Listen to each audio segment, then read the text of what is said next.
Maar in deze film zal Johnny zich er wel weer doorheen brommen. Het is een diepgaand onderzoek naar de psychologische drijfveren van het conflict tussen jeugd en oudere generatie in een gangsterachtige atmosfeer waarin zowel de jeugd als de oudere generatie baden. L'asperge.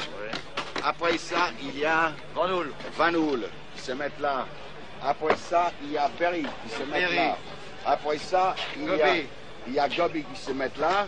Après ça, il y a Johnny qui se met là. Après comme ça, c'est ça. Pas ça ou Mimi.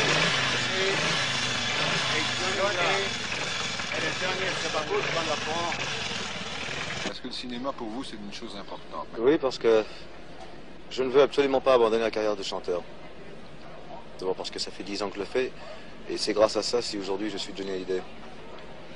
Mais je m'intéresse énormément au cinéma pour la bonne raison que ça me permet de...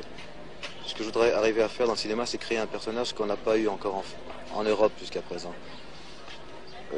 Je ne dis pas que j'ai le talent du regretté James Dean ou des bêtes de cinéma comme Marlon Brando, mais je veux essayer de créer un genre de personnage comme ça en Europe.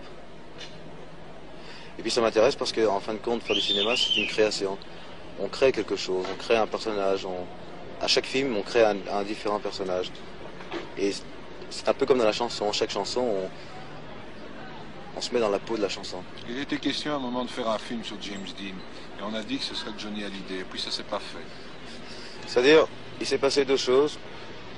Quand je devais faire le film de James Dean, je suis parti à l'armée. Et puis...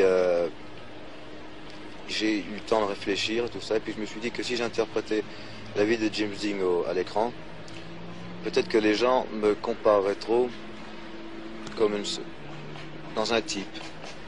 Et toute ma vie, j'aurais risqué de traîner au cinéma le personnage de James Dean. Est-ce que vous n'avez pas un peu comme chanteur dû traîner précisément le personnage du rock'n'roller? Parce que maintenant, je crois que vous essayez de prendre vos distances par rapport à ça. Absolument pas, non. Vous savez, moi j'ai toujours dit que Jacques Brel était en fin de compte un chanteur de rock'n'roll. Parce que j'admire beaucoup Jacques Brel, je l'ai vu souvent sur scène, et il chante vraiment avec ses tripes. Et il transpire sur scène.